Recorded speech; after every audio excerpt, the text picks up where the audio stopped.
Hello students, welcome to RKP online classes. Today we continue our chapter number 7 Physiology and Sports Injuries.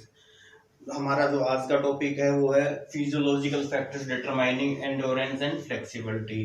हमने अपनी last video में बात की थी speed की और स्ट्रेंथ की। आज हम बात करेंगे एंडोरेंस एंड फ्लेक्सिबिलिटी की।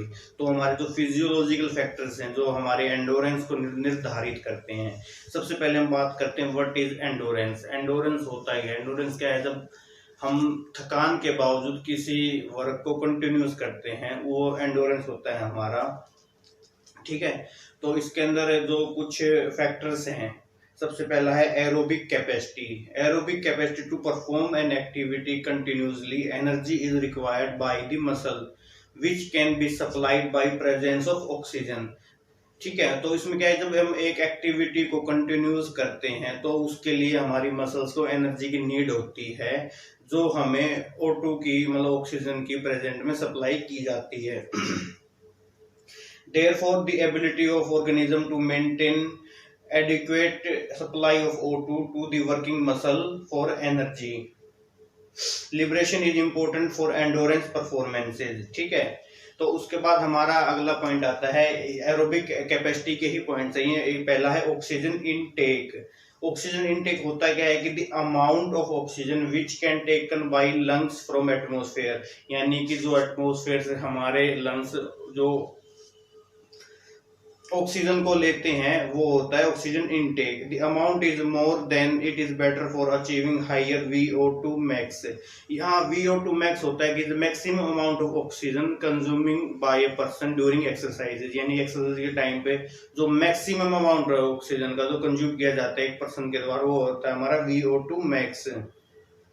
जो ऑक्सीजन का इनटेक होता है वो डिपेंड करता है vital capacity, depend on lung size पे, number of active alveoli, strength of respiratory muscle, size of chest cavity, यानी कि इन सब चीजों पे ना वो डिपेंड करता है हमारा ऑक्सीजन का इनटेक जो हम एटमॉस्फेयर से लेते हैं। Oxygen intake is not a limiting factor for endurance performance in a healthy sports person. इसमें हमारा जो अगला पॉइंट है वो है ऑक्सीजन ट्रांसपोर्ट, यानी ऑक्सीजन की transportation. The amount of oxygen taken into blood from lungs has been transported to the working muscles, यानी कि जो amount of oxygen taking into blood, यानी जो हमारे ब्लड में अमाउंट है ऑक्सीजन का जो वो लंग्स से लेके आया है वो ट्रांसपोर्ट किया जाता है वर्किंग मसल की तरफ। ठीक है, the oxygen transport depend on amount of oxygen which is blood has observed, यानी कि जो ऑक्सीजन ट्रांसपोर्ट है वो डिपेंड करता है कि जो हमारा ब्लड है वो किस मात्रा में हमारे लंग्स से ऑक्सीजन को लेके आया है, एब्जॉर्ब करी है उसने वहां से oxygen. From the and ability of circulatory system to carry this quickly to the working muscle, यानी वो जो सर्कुलेटरी सिस्टम है जिसके थ्रू वो मतलब ब्लड घूम के ऑक्सीजन जिसके अंदर ऑक्सीजन है वो वर्किंग मसल तक पहुंचता है। The amount of oxygen absorbed into blood depend on speed of blood flow, यानी कि जो amount of oxygen absorb into blood है वो डिपेंड करता है स्पीड ऑफ ब्लड फ्लो, जो ब्लड फ्लो की स्पीड हमारे मसल्स के अंदर होगी। ठीक है, the concentration of blood hemoglobin which is about 14 to 15% in sports person cannot be enhanced by training।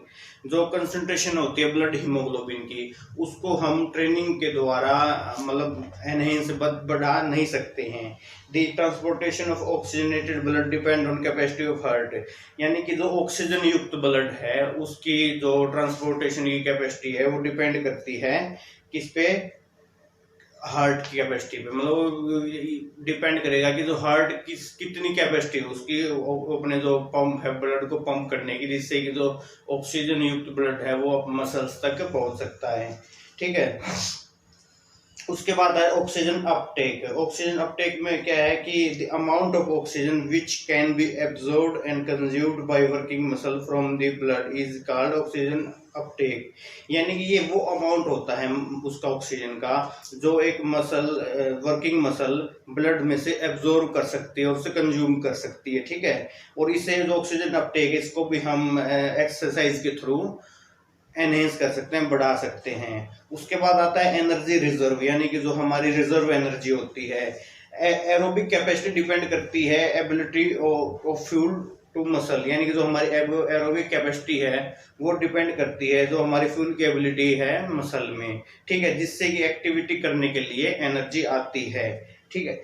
If the muscle glycogen level fall before a certain level then fatigue occur, अगर muscles के अंदर जो glycogen का level है वो घट जाता है तो उससे जो हमें फटीग महसूस होती है। और जो aerobic capacity depend upon the muscle glycogen sugar level in the blood, जो मसल की जो कैपेसिटी होती है ना वो डिपेंड करती है, एरोबिक कैपेसिटी डिपेंड करती है जो हमारी मसल्स में ग्लाइकोजन और जो शुगर का लेवल है वो कितना है। अगर बाई चांस ये लेवल कम हो जाता है तो हमें फटीग होनी शुरू हो जाती है, जिससे कि जो हमारी एक्टिविटी है वो अपने आप स्लो हो जाती है। हमारा जो अगला पॉइंट है इसमें लैक्टिक एसिड टॉलरेंस। तो लैक्टिक एसिड होता क्या है, जब भी हम कोई फिजिकल एक्टिविटी या वर्क करते हैं तो हमारे जो मसल्स के अंदर है एक एसिड जमा होना शुरू हो जाता है जिसकी वजह से हमें थकान महसूस होती है, उसको हम कहते हैं लैक्टिक एसिड। तो अगर हम रेगुलर एक्सरसाइज करते हैं या फिर मतलब अगर हम जो फिजियोलॉजिकल फैक्टर की बात करते हैं कि मतलब अगर किसी व्यक्ति का फिजियोलॉजिकल फैक्टर अच्छा है, मतलब उसने रेगुलर एक्सरसाइज की है, तो जो उसकी जो टॉलरेंस होती है लैक्टिक एसिड की वो इंक्रीज हो जाती है। The ability to tolerate higher concentration of lactic acid is a significant factor for determining aerobic capacity. The lactic acid tolerance is important for activities that last for 40 second और मोर, यानी कि जो lactic acid की tolerance है ना वो जरूरी है उन एक्टिविटीज के लिए जो 40 सेकेंड या उससे ज्यादा की होती हैं, और it can be improved through training, ठीक है। उसके बाद हमारा जो अगला पॉइंट है वो है मूवमेंट इकोनॉमी। इसके अंदर हम बात करते हैं मूवमेंट इकोनॉमी में The economical movement are important for endurance performance। जो इकोनॉमिकल मूवमेंट्स होती है वो एंडोरेंस परफॉर्मेंस के लिए जरूरी होती हैं। A runner who can run a given pace with less energy expenditure can continue with the same speed for longer duration। यानी कि अगर एक रनर है वो सेम पेस पे यानी कि सेम स्पीड में और एक सेम स्पीड में चलता है तो वो लंबे समय तक उस एक्टिविटी को उसी स्पीड में कंटिन्यू रख सकता है। इसके अलावा है कि मतलब कि एक और एग्जांपल है, good technique in endurance sports can save energy. For example in swimming में बताया गया है कि अगर कोई ढंग से मूवमेंट करता है, मतलब उसकी मूवमेंट सही होती है और 20 to 30% अपनी एनर्जी को बचा सकता है। अगला हमारा जो पार्ट है इसका है वो है मसल कंपोजिशंस। मसल कंपोजिशन, तो मसल कंपोजिशन की बात करें जैसे हमने पहले ही पढ़ा है कि हमारी मसल्स के अंदर दो टाइप के फाइबर्स होते हैं, slow Twitch fibres and fast Twitch fibres. जो हमारे स्लो ट्विच फाइबर्स होते हैं वो है लॉन्ग डिस्टेंस यानी एंडोरेंस वाली जो चीजें होती हैं उनके लिए, और जो फास्ट ट्विच होते हैं वो जल्दी थक जाते हैं, जो हाईली एक्टिव वो एक्टिविटीज होती हैं जो बहुत जल्दी और तेज होती है उनके लिए हम फास्ट ट्विच का यूज करते हैं। तो इसके अंदर कहा गया है कि The slow twitch fiber are best used for aerobic activity or endurance activities, ठीक है। They produce small level of force for long period of time, यानी वो छोटी लेवल की फोर्स प्रोड्यूस करते हैं एक लंबे समय तक, कंटिन्यूस समय तक। तो the percentage of these slow fiber regulated, मतलब एक और बात होती है कि जो इनकी परसेंटेज होती है फास्ट एंड स्लो दोनों की वो पहले से ही हमारे जेनेटिकली होती है, मतलब हमारे जीन्स में पहले से प्रेजेंट होती है। ट्रेनिंग के थ्रू हम बहुत सीमित मात्रा में इनको चेंज कर सकते हैं, वरना कर भी नहीं सकते। मतलब मैं कहा तो यही जाता है कि ये हमारे पास जीन में पहले से ही प्रेजेंट होती है।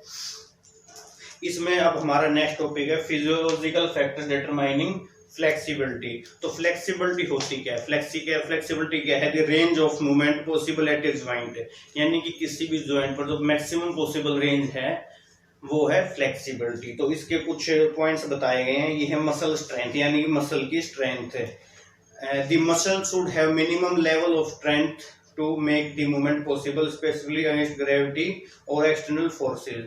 जो एक मसल होती है उसके अंदर एक मिनिमम लेवल की फोर्स होनी ही चाहिए, स्ट्रेंथ होनी ही चाहिए, जिससे कि वो जो ग्रेविटी के विरुद्ध या एक्सटर्नल फोर्स के विरुद्ध वो अपनी मूवमेंट कर सके, ठीक है। इसमें क्या है कि weak muscle can become limiting factor for achieving higher range of, जो अगर हमारी मसल वीक है तो वो जो एक हाई रेंज ऑफ मूवमेंट हम उसको प्राप्त नहीं कर सकते एक वीक मसल के साथ।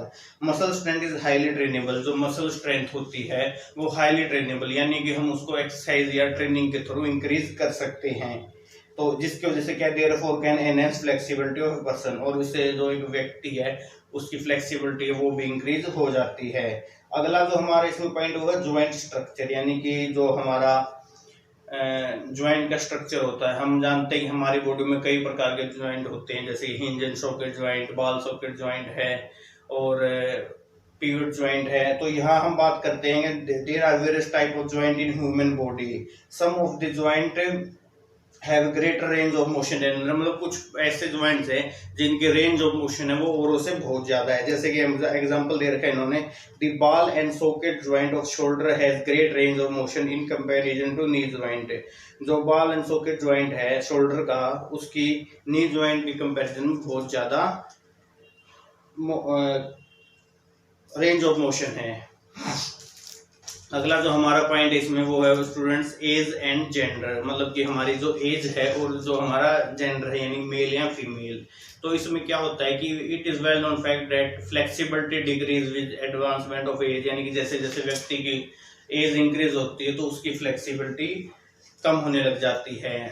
लेकिन जो ह्यूमन बॉडी है वो ट्रेनेबल है। Flexibility can be enhanced with help of training, जो हम ट्रेनिंग के द्वारा हम अपनी फ्लेक्सिबिलिटी को इंक्रीज कर सकते हैं। वहीं अगर हम जेंडर की बात करें तो जो फीमेल्स होती हैं उनकी जो फ्लेक्सिबिलिटी होती है वो मेल्स की कंपैरिजन में ज़्यादा होती है। हमारा अगला जो पॉइंट वो है stretchability of muscles. The stretchability of muscle also factor in limiting the range of movements. जो स्ट्रेचेबिलिटी मतलब मसल्स के स्ट्रेच होने की क्षमता वो भी एक महत्वपूर्ण या इम्पोर्टेंट फैक्टर है उसमें। For making any movement at a joint the muscle must contract to execute the movement.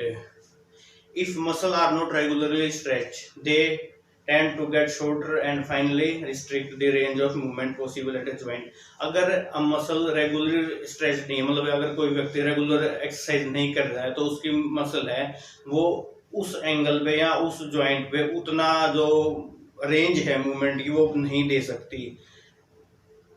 Therefore, it can set the stretchability of muscle can determine the flexibility to some degree। ठीक है। हमारा जो अगला point वो है internal environment, यानी कि हमारा अंदरूनी वातावरण।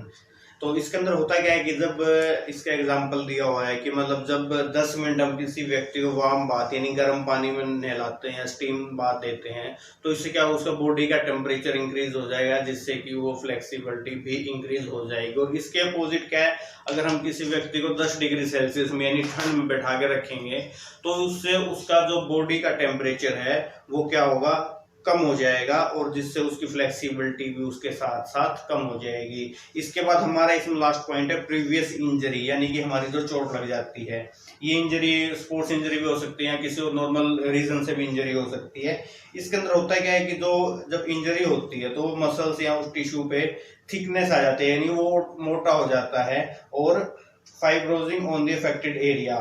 ठीक है, फाइब्रस टिश्यू होते हैं वो लेस इलास्टिक होते हैं, यानी जो टिश्यूज फाइब्रस होते हैं उनमें क्या होता है इलास्टिसिटी कम हो जाती है, यानी उनके खींचने की क्षमता इलास्टिसिटी जो होती है कि मतलब खींच सकती है वापस से उठ सकती हैं, वो क्षमता कम हो जाती है, और जिसकी वजह से होता है क्या कि जो फ्लेक्सिबिलिटी है वो कम हो जाती है। इसके आगे का टॉपिक जो हम अगली वीडियो में करेंगे। Thank you.